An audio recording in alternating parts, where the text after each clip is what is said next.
Today, the concept of socialism is one that is often brought up and discussed, but one that I feel is often misunderstood by both the mainstream left and the mainstream right.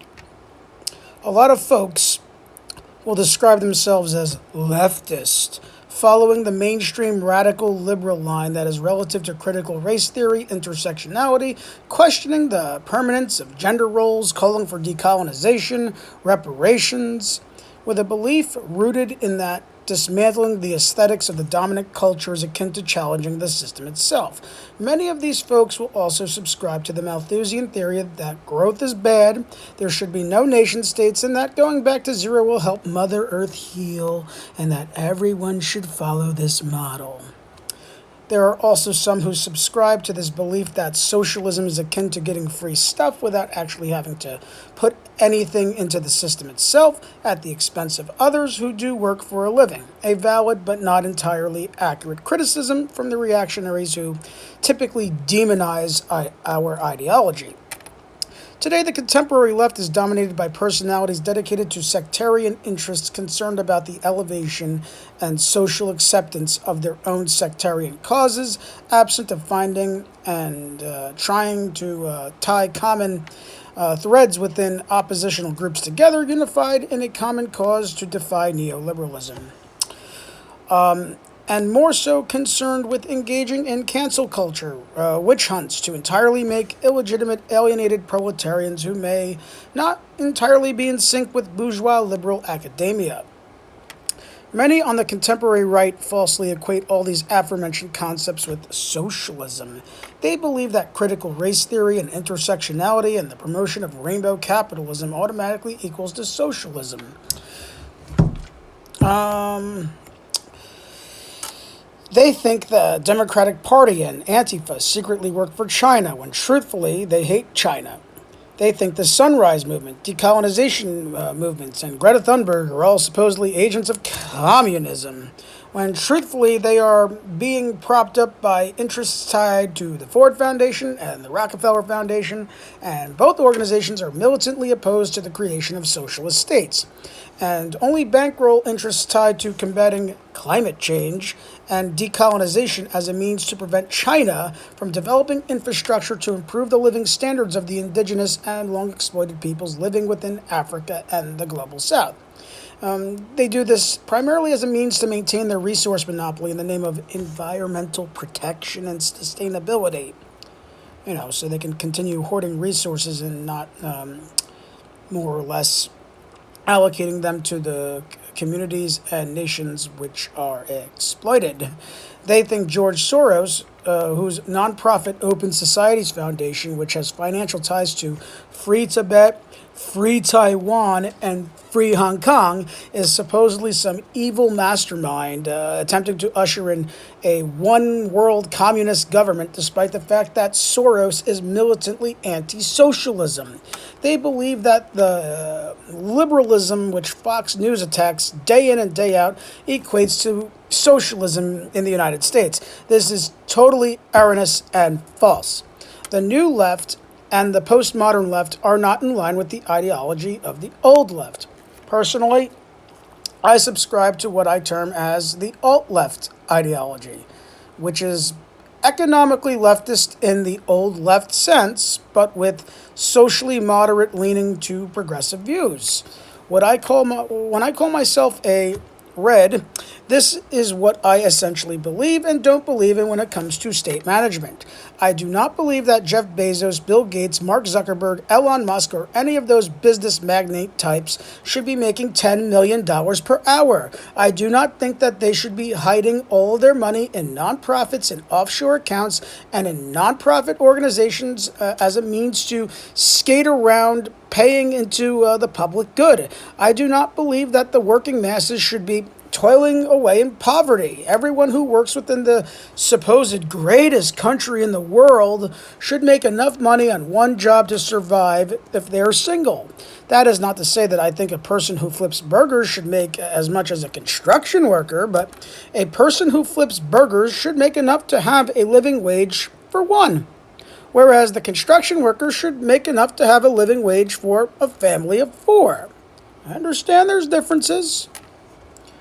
I believe that big international business conglomerates that base their operations within the United States should allocate 50% of their revenues towards the public. It should not be going to private benefit. Instead, public revenue should go to subsidizing small and medium-sized businesses so that private owners of small and medium-sized businesses can pay their workers more and grow their operations. Wow, what a concept. I don't believe that natural resources should be subject to the whims and complete privatization. Petroleum, timber, fresh water, gold, minerals, flora, fauna, all of that should be at least be under 75% state ownership and rationed out according to the operational needs of small to medium-sized private enterprise. I believe that those who pay taxes should get back what they pay into. The best roads, bridges, hospitals, schools, public transportation, and infrastructure that public revenues can fund. Our infrastructure should not be crumbling. We should also be funding nuclear fusion technology to get us off of oil, high-speed, electric-powered passenger and freight trains between metropolitan centers as a means to greatly reduce the amount of petroleum-powered vehicles and planes in the sky to reduce carbon emissions. Contrary to the defund the police narrative, I am not anti-police on the premise if the police exist to serve the public. They are not to exist as the army of privatization and big capital. The police are to conduct themselves in the manner where they protect the public interest from monopolists who attempt to undermine the state through privatization. In a just and sane state, every banker and every business CEO who undermines the public interest should be placed under arrest with their assets liquidated for the public benefit. We are not going to abolish prisons because if we did that, we won't have anywhere to put every rotten white-collar monopolist somewhere where they couldn't be rotten white-collar monopolists. Think about that. National defense should be for strictly defensive purposes. Every military base overseas should be closed down. Private military contractors will be 100% defunded and rendered illegal. Defensive spending will be reduced by 75%. We have more than enough weaponry to adequately defend the state if it exists as it exists currently in the event of any invasion, which will not happen. We don't need to be number one in defensive spending for offensive purposes. All the troops will come home and instead will be deployed to build infrastructure for the public benefit. A mix of private and public funding should be allocated towards developing space exploration technology so that we may be able to mine rare and precious minerals from asteroids and the moon as a means to relieve our planet from heavy mining. Healthcare should have two non-competitive systems, one privately funded and one publicly funded. However, the privately funded healthcare entities are not to make any attempt at monopolizing the market because if they do, they should be punished by the state for doing so. Reindustrialization is needed. Steel production, constant rail maintenance, agricultural production, solar panel assembly plants, hydroelectric dams, all that good stuff to ensure that people have jobs to go to.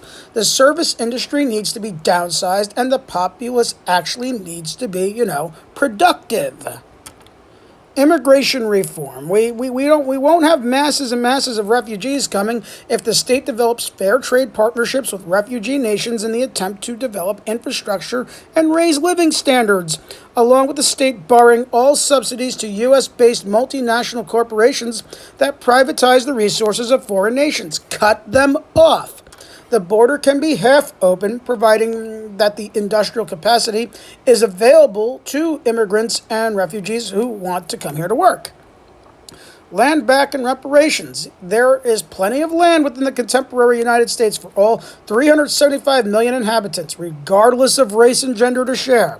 There are, in fact, almost 2 billion acres of land. Every person should be entitled to at least 1 acre of land, but not be allowed to own more than 10 acres.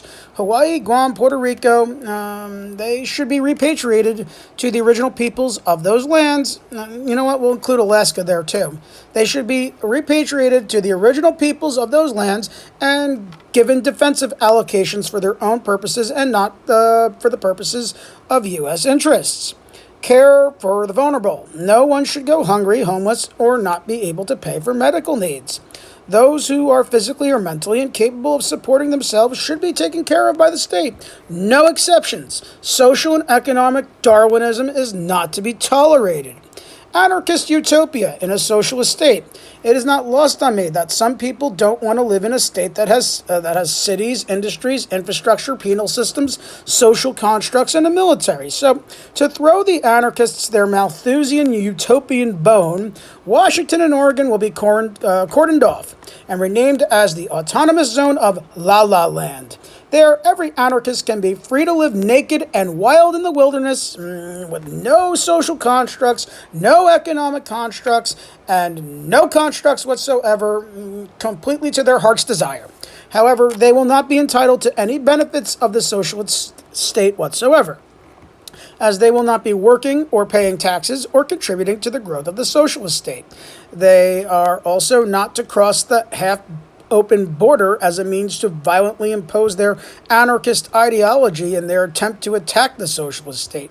They have enough space to themselves to live out their impulses and embrace the ways of their hunter-gatherer ancestors. However, should they wish to leave the autonomous zone of La La Land and return to civilization, they may do so, but they will be required to work double time for a year. It is what it is. And there you have it, folks. See? Everything that Fox News described about what some of us believe in is complete hogwash. Some of us are not anti-growth. We believe in universal employment. We believe that everyone who is capable of working should be able to work and survive as a single person on one wage. And we believe in an orderly society. We don't believe in the concept that individuals should be able to monopolize the modes and means of production, both nationally and internationally, for their own private benefit. That is not to say we don't believe that there should be absolutely no privatization or small-scale or mid-scale capitalism and that everyone should live in poverty. We are Reds. We are not degrowth Malthusian leftists that you conflate us with. We are not anti-American, but we are opposed to private interests that siphon wealth and resources away from the public for their own personal benefit. All the stuff that you obsess over is postmodern cultural liberalism. Truthfully, we don't care about your guns one way or another. We don't care about your religious beliefs one way or another either. You want to be a gun-owning Christian? You go right ahead. God bless you.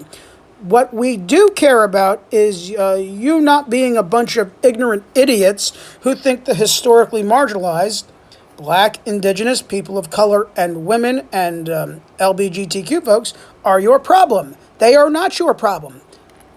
Your problem was and always has been Wall Street. We are at war with monopolies and big business. We are not at war with your small family-owned enterprise or farm. If you work and if you contribute, then you should get back what you contribute. That's the way it works. So, conservative folks, learn to differentiate between us and the liberals. We are not the same. Don't let Fox News lull you into believing that we are,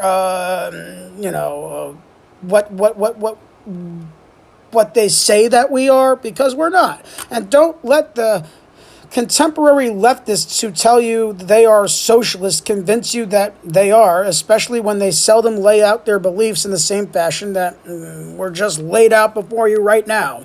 This is what us Reds believe in. And liberalism isn't red. Happy 4th of July, comrades. Down with the crown. This is Comrade Pella signing out.